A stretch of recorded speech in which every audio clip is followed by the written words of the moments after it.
നമസ്കാരം, ഞാൻ ജെയിംസ്. ഞാനിപ്പോൾ നിൽക്കുന്നത് കലൂർ ഇന്റർനാഷണൽ സ്റ്റേഡിയത്തിന്റെ മുൻപിലാണ്. ഇവിടെ നിന്നും VVIP മാത്രം അകത്തേക്ക് പോകുന്ന വഴിയിലാണ് ഉള്ളത്. നമ്മുടെ പ്രിയങ്കരിയായിട്ടുള്ള MLA ഉമാ തോമസ് അവർ ധരിച്ചിരുന്നത് ഒരു സാധാരണ ചപ്പലാണ്. നല്ല ഗ്രിപ്പുള്ള സാധാരണ ചെരുപ്പ്. ഫാഷൻ ഷോയിൽ ധരിക്കുന്ന മാതിരി ഉപ്പൂറ്റി പൊങ്ങിയ വലിയ ഷോ കാണിക്കുക അങ്ങനത്തെ ചെരുപ്പൊന്നും അല്ല. ഏകദേശം 80 കിലോയിലധികം ബോഡി വെയിറ്റ് ഉള്ള ആളാണ് MLA ഉമാ തോമസ്. സത്യത്തിൽ എന്താണ് സംഭവിച്ചത്? അകത്ത് കയറി കാണുമ്പോഴാണ് നമുക്ക് ഇതിന്റെ യഥാർത്ഥ വസ്തുത മനസ്സിലാവുക. കാരണം MLA ഇരുന്ന സ്ഥലവും MLA നിന്നിടത്തു നിന്നും നേരെ താഴേക്ക് പതിച്ച ആ ഒരു സ്ഥലവും ഒക്കെ കാണുമ്പോൾ കൃത്യമായി പോയിന്റ് ഔട്ട് ചെയ്ത് ഓരോ കാര്യങ്ങളും നോക്കുമ്പോഴാണ് നമുക്കവിടെ സംശയമുണ്ടാവുക. എന്ത് സംശയമാണെന്നല്ലേ? തീർച്ചയായിട്ടും സംശയിക്കപ്പെടേണ്ട വിഷയം ഇതിനുള്ളിലുണ്ട് എന്നുള്ളത് 100% ഉറപ്പുള്ള കാര്യമാണ്. അന്വേഷിക്കേണ്ട വസ്തുത തന്നെയാണ്. വരൂ.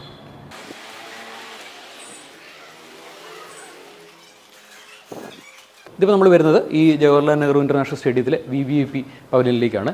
അപ്പോൾ ഇവിടേക്ക് വന്നു കഴിഞ്ഞാൽ ഈ കംപ്ലീറ്റ് VIPകളും വന്ന് ഇതിലൂടെയാണ് ഈ സ്റ്റേജിലേക്ക് പോകുന്നത്.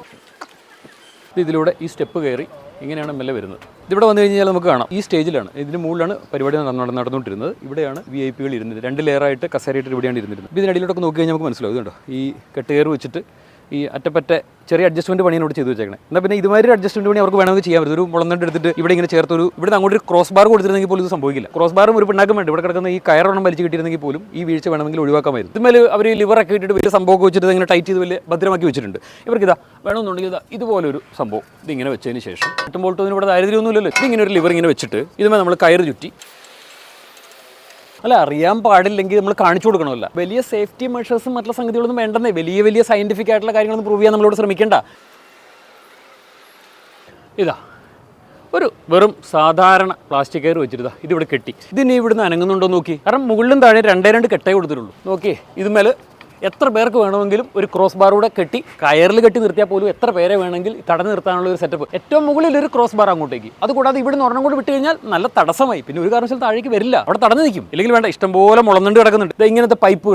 ഇങ്ങനത്തെ പൈപ്പുകൾക്ക് ഇവിടെ യാതൊരു പഞ്ഞമില്ല. ഇതുപോലൊരു പൈപ്പ് എടുത്തിട്ട് ഇതിന് മുകളിലേക്ക് കെട്ടി നേരെ അങ്ങേറ്റത്തേക്ക് വിടുക. അവിടെയും ഇതുപോലെ തന്നെ ഒരു സാധനം പിടിക്കും. ഇത് കൂടുതൽ എന്താണ് പറയേണ്ടത്? വളരെ സിമ്പിളായിട്ട് ചോറ് തിന്നണ ഒരു കൊച്ചു കുഞ്ഞിനൊരു മനസ്സിലാവുന്ന ഒരു സംഭവമല്ലേ ഉള്ളൂ. ഇത് വേണമെങ്കിൽ ശരിക്കും പറഞ്ഞാൽ ഒരു കൊലപാതകത്തിനുള്ള ശ്രമം നടന്നു നമുക്ക് വേണമെങ്കിൽ പറയാം. ഉമാ തോമസ് MLAയുടെ ചെരുപ്പ് നിങ്ങൾ കണ്ടു. വളരെ സിമ്പിളായിട്ടുള്ള സാധാരണ ഒരു ചെരുപ്പാണ് ഇട്ടിരിക്കുന്നത്. അത്യാവശ്യം ഗ്രിപ്പുള്ള ഉപ്പൂറ്റി പൊങ്ങിയ ഫാഷൻ ഷോ നടത്തുന്ന ചെരുപ്പൊന്നും അല്ല MLA ഇട്ടിരിക്കുന്നത്. ആ ചെരുപ്പും ധരിച്ച് അതിന് മുകളിൽ നിന്നും MLA നേരെ താഴോട്ട് വീണിരിക്കുകയാണ്. ഇവിടെ ഉണ്ടായിരുന്ന അധികൃതരായിട്ടുള്ള ഓരോരുത്തരും സമാധാനം പറയണത് ഇതിന്. ഇത് വളരെ സിമ്പിളായിട്ട് വിടേണ്ട ഒരു കേസ് അല്ല. ഈ സ്റ്റെപ്പ് കയറി മുകളിൽ വന്നു കഴിഞ്ഞ് കഴിഞ്ഞാൽ ഇവിടെ ഇപ്പോൾ 2 ലെയർ ചെയർ.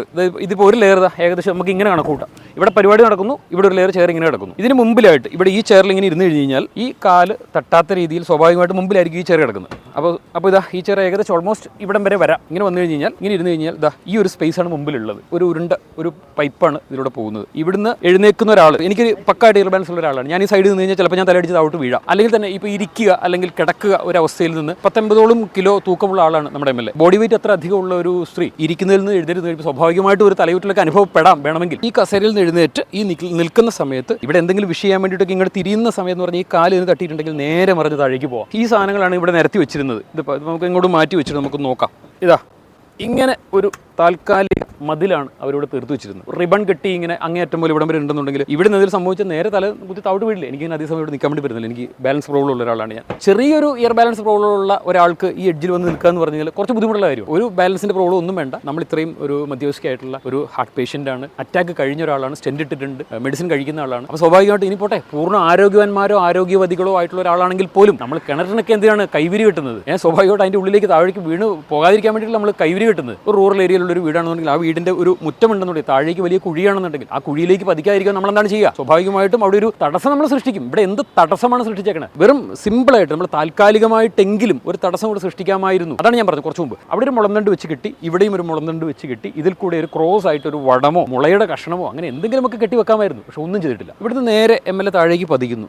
ശേഷവും ഈ വേദിയിൽ കലാപരിപാടികളും മറ്റുള്ള വിരുന്നുകളൊക്കെ ഇങ്ങനെ തുടർന്നുകൊണ്ടിരിക്കുകയാണ്. ഉയർന്ന പോലീസ് ഉദ്യോഗസ്ഥരുണ്ടായിരുന്നു ഈ വേദിയിൽ. സാധാരണ പോലീസ് കോൺസ്റ്റബിൾ ആണെങ്കിൽ കൂടെ ഒരു വേദിയിലേക്ക് കയറി വന്നു കഴിഞ്ഞാൽ അയാൾ അതുമ്പോൾ 4 ചവിട്ടക്കം ചവിട്ടി നോക്കൂലേ? ഇതിന് ബലമുണ്ടോ? ഈ പണ്ടാരെല്ലാം കൂടി ഇടിഞ്ഞു പിടിച്ച് ഔട്ട് വീഴുവോ? അങ്ങനെയൊക്കെ ഒന്ന് ചിന്തിക്കില്ലേ? സ്വാഭാവികമായിട്ട് നമ്മൾ ചോറ് നിന്നാണ് ബുദ്ധി വെച്ച് ചുമ്മാ ചിന്തിക്കേണ്ട ഒരു വിഷയമാണിത്. ഒരു പോലീസ് ഉദ്യോഗസ്ഥനാണ് പ്രത്യേകിച്ച് ഉയർന്ന പോലീസ് ഉദ്യോഗസ്ഥൻ ഈ വേദിയിൽ ഉണ്ടായിരുന്നു ആ സമയത്ത്. എന്തുകൊണ്ട് ഇവരാരും ഇത് ഒരു അല്പം പോലും ശ്രദ്ധിച്ചില്ല എന്നുള്ളത് വളരെ പ്രധാനപ്പെട്ട വിഷയം തന്നെയാണ്. ഞാൻ നേരിട്ട് കണ്ടിട്ടുള്ള കാര്യങ്ങളാണ്. ഒരുപാട് വർഷങ്ങൾക്ക് മുൻപ് ഇതേ സ്റ്റേഡിയത്തിൽ തന്നെ ഒരു ഷോ അവിടെ നടക്കുമ്പോൾ അവിടെ ഏകദേശം ഞാനിപ്പോൾ നിൽക്കുന്നതിൻ്റെ വലതു ഭാഗത്തായിട്ട്, ഇപ്പം ഞാൻ ഈ കൈ ചൂണ്ടിരിക്കുന്ന ഈ ഭാഗത്തായിട്ടാണ് നമ്മളുടെ താര ഷോ നടക്കുന്നത്, മമ്മൂട്ടി മോഹൻലാൽ അടങ്ങുന്ന വലിയ താര ഷോ നടക്കുന്നത്. അന്ന് ഈ ഷോ നടക്കുമ്പോൾ ആ ഷോയ്ക്ക് മുൻപ് തലേദിവസം ഞാനിവിടെ വന്നു. അന്ന് ACP ആയിട്ടുണ്ടായിരുന്നത് ACP സുനിൽ ജേക്കബ്, അന്ന് സെൻട്രൽ ACP ആയിട്ടുണ്ടായിരുന്ന അദ്ദേഹം നേരെ കയറി വരുന്നു, കാലുകൊണ്ട് ഇങ്ങനെ ആ വേദിയിലൊക്കെ ഇങ്ങനെ ചവിട്ടി ഭയങ്കരമായിട്ട് ഈ മരങ്ങൾ കൊണ്ട് കെട്ടി ഉയർത്തിയൊരു വേദിയായിരുന്നത്. അപ്പോൾ അതിലൊക്കെ ആഞ്ഞ് പുള്ളി ഷൂ ഇടിച്ച് ഇങ്ങനെ ചവിട്ടി. അപ്പോൾ ഞാൻ ചോദിച്ചു, എന്താണ് സാർ ആഞ്ഞ് ചവിട്ടൽ, അവിടെ പൊളിഞ്ഞ് ചവിട്ട് വീഴുമെന്ന് ചോദിച്ചപ്പോൾ അദ്ദേഹത്തിനോട് പറയാണ്, ഇല്ല ജെയിംസേ, ഇതിനകത്ത് സേഫ്റ്റി എത്രമാത്രം ഉണ്ടെന്നുള്ളത് നമ്മൾ നോക്കണം. കാരണം മിനിസ്റ്റേഴ്സും മറ്റുള്ള കാര്യങ്ങൾ എല്ലാവരും വരുന്നതാണ്, വലിയ പരിപാടിയാണ്, മമ്മൂട്ടി മോഹൻലാൽ അടക്കം ഉള്ള ആളുകൾ പങ്കെടുക്കുന്നതാണ്. ഇനി മമ്മൂട്ടി മോഹൻലാലോ അല്ലെങ്കിൽ വേദിയിൽ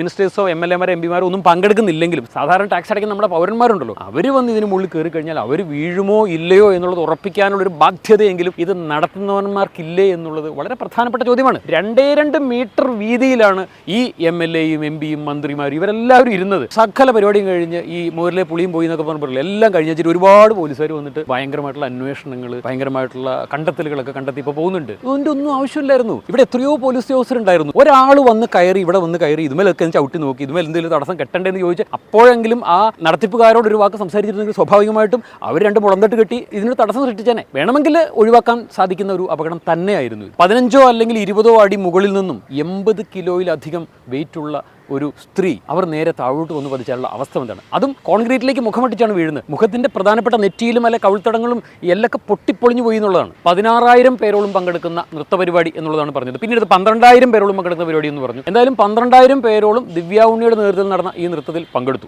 ആദ്യമൊക്കെ ഈ നർത്തകരായിട്ട് പങ്കെടുക്കുന്ന പല കുട്ടികളോട് ഞാൻ സംസാരിച്ചു. അവരൊക്കെ പറഞ്ഞിരുന്നത് അവർക്ക് പണമൊന്നും വേണ്ട, പൈസയൊന്നും വേണ്ട, ഇതിൽ പങ്കെടുക്കാമെന്നുള്ളതാണ് പറഞ്ഞത്. എല്ലാം ചമഞ്ഞൊരുങ്ങി റെഡിയായി ഇവിടെ വന്നു കഴിഞ്ഞപ്പോൾ 3,500 രൂപയോളം ഒരു കുട്ടിയിൽ നിന്നും ഈടാക്കി എന്നുള്ളതാണ് പറയപ്പെടുന്നത്. ഒരാളോട് മേടിക്കുന്നത് 3,500 രൂപ, കൂടാതെ മേക്കപ്പിന് 1,250 രൂപ, ഏകദേശം 4,750 രൂപയോളം ഒരു കുട്ടിയുടെ അടുത്ത് നിന്നും ഈടാക്കിയിരിക്കുകയാണ്. ഈ 1,250 രൂപയുടെ കണക്കെന്ന് പറയുന്നത് മേക്കപ്പ് എന്ന് പറഞ്ഞാൽ നമുക്ക് വേണമെങ്കിൽ വിട്ടുകളെ. പക്ഷേ ഈ 3,500 രൂപയുടെ കണക്ക് എങ്ങനെ എവിടെ കൊള്ളിക്കാൻ വേണ്ടി പറ്റും? ഇൻറ്റു 12,000 കുട്ടികളാണ്. 12,000 നർത്തകരുടെ അടുത്ത് നിന്ന് 3,500 രൂപ വെച്ച് കൈപ്പറ്റിയിരിക്കുകയാണ്. എത്ര കോടിയാണ് ഈ ഗ്രൗണ്ടിൽ കളക്ഷനായി അവർ പിരിച്ചെടുത്തത്. ഒരു സാധാരണ മുളന്തണ്ട് പോലും കെട്ടിവെക്കാനുള്ള സാമാന്യ മര്യാദ പോലും കാണിക്കാതെ ഇത് ശരിക്കും പറഞ്ഞാൽ ഒരു കൊലപാതക ശ്രമമാണ് എന്നുള്ളത് നമുക്ക് ധൈര്യമായിട്ട് പറയാം. സംഘാടകർക്ക് MLA-യോട് എന്തെങ്കിലും കലിപ്പുണ്ടായിരുന്നു എന്നുള്ളത് നമ്മൾ ചിന്തിക്കേണ്ടിയിരിക്കുന്നു. സ്വാഭാവികമായിട്ടും ചിന്തിച്ച് പോകും. ചോറ് തിന്നണ ഏതൊരു വ്യക്തിയും ചിന്തിച്ചു പോകും. ജവഹർലാൽ നെഹ്റു ഇന്റർനാഷണൽ സ്റ്റേഡിയത്തിലേക്ക് വളരെ തിരക്കുള്ള MLA വിളിച്ചു വരുത്തി ഈ ഫംഗ്ഷനിൽ പങ്കെടുപ്പിച്ച് ആ ബോർഡറിൽ കൊണ്ടുവന്ന് കൃത്യമായി ഇരുത്തിയിട്ട് ഇത്തരമൊരു ആക്സിഡന്റ് ഇത് സൃഷ്ടിക്കപ്പെട്ടതാണോ എന്നുള്ളത് പോലും സംശയിക്കപ്പെടേണ്ടിയിരിക്കുന്നു. കാരണം MLA വന്ന് കയറി ഇരിക്കുന്നതോ താഴേക്ക് വീഴുന്നതോ ആയിട്ടുള്ള യാതൊരു വീഡിയോ ദൃശ്യങ്ങളും ലഭ്യമല്ല.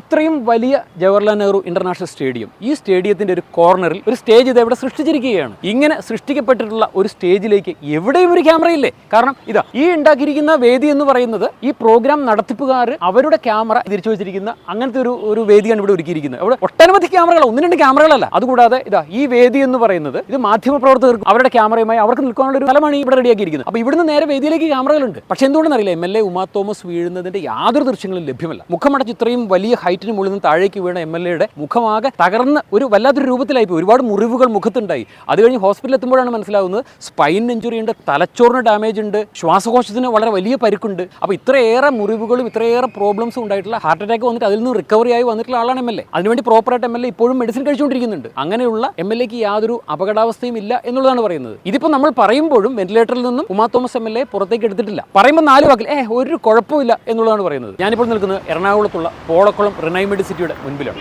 യാതൊരു സേഫ്റ്റി മാനദണ്ഡങ്ങളും പാലിക്കാതെ ഗിന്നസ് റെക്കോർഡ് ഉന്നം വെച്ച് നടന്ന നൃത്ത പരിപാടിയിൽ പങ്കെടുക്കാൻ എത്തിയതായിരുന്നു ഉമാ തോമസ് MLA. 2021 ഡിസംബർ 22-ാം തീയതി തൃക്കാക്കരയുടെ സ്വന്തം MLA PT തോമസ് നമ്മെ വിട്ട് യാത്രയായി. ഇന്ന് 2024 ഡിസംബർ 29-ാം തീയതി വൈകിട്ട് ജവഹർലാൽ നെഹ്റു ഇന്റർനാഷണൽ സ്റ്റേഡിയത്തിൽ വെച്ച് അദ്ദേഹത്തിന്റെ ഭാര്യ അതിദാരുണമായി അപകടപ്പെടുകയാണ്. സ്പൈനിലും ലങ്സിലും തലച്ചോറിലും ചെറിയ ഇഞ്ചുറിയുണ്ട്. MLA-യുടെ നില ഗുരുതരമല്ല എന്നുള്ളതാണ് പറയുന്നത്. സ്പൈനിലും ലങ്സിലും തലച്ചോറിലും ഒക്കെ പരിക്കുള്ള ഒരു പേഷ്യന്റിന്റെ നില എങ്ങനെയാണ് ഗുരുതരമല്ലാതാവുന്നത്? ഹാർട്ട് അറ്റാക്ക് കഴിഞ്ഞ് സ്റ്റെന്റ് ഇട്ടിട്ടുള്ള ആളാണ് MLA ഉമാ തോമസ്. ഇപ്പോൾ ഈ സ്റ്റേഡിയത്തിലേക്ക് നിങ്ങൾ നോക്കിക്കഴിഞ്ഞാൽ നിങ്ങൾക്ക് കാണാം ഏകദേശം ഞാൻ ആ കൈ ചൂണ്ടുന്ന ആ ഭാഗത്തായിട്ട് ഒരു കാരവാൻ മാതൃകയിലുള്ള ഒരു വാഹനം ഇവിടെ നിർത്തിയിട്ടിട്ടുണ്ട്. അപ്പോൾ ഇവിടെ ഈ ഫംഗ്ഷൻ നടക്കുന്ന സമയത്ത് ഇതിനുള്ളിൽ ഒരു ആംബുലൻസ് തയ്യാറാക്കി നിർത്തിയിരുന്നു. അങ്ങനെയൊക്കെയുള്ള പ്രോട്ടോക്കോളൊക്കെ നിലനിൽക്കുന്നുണ്ട്. ഉമാ തോമസ് MLA ആ വേദിയിൽ നിന്ന് താഴേക്ക് വീഴുമ്പോൾ ആംബുലൻസ് ഏകദേശം ഇത് തൊട്ടടുത്തായിട്ട് പാർക്ക് ചെയ്തിരുന്നു. പക്ഷേ ഈ ക്രൗഡിനിടയിൽ നിന്നും ആംബുലൻസ് പുറത്തേക്ക് ഇറക്കി കൊണ്ടുപോകാൻ വേണ്ടി പറ്റുന്നില്ലാത്തൊരു അവസ്ഥ. പിന്നെ എന്തിനാണ് ആംബുലൻസ് ഇതിനുള്ളിൽ നിർത്തിയിട്ടിരുന്നത്? റോഡിൽ കൂടെ പോയ ഏതോ ഒരു ആംബുലൻസ് വിളിച്ചു വരുത്തി അതിൽ കയറ്റിയാണ് MLA ഹോസ്പിറ്റലിൽ എത്തിച്ചത്. അപ്പോൾ ഇതിലൂടെ നേരെ എടുത്തുകൊണ്ട് അപ്പോൾ തന്നെ ആ ക്രൗഡ് എടുത്തുകൊണ്ട് പോകുന്ന വിഷ്വലുകളൊക്കെ അപ്പോൾ പുറത്തു വന്നിരുന്നു. പക്ഷേ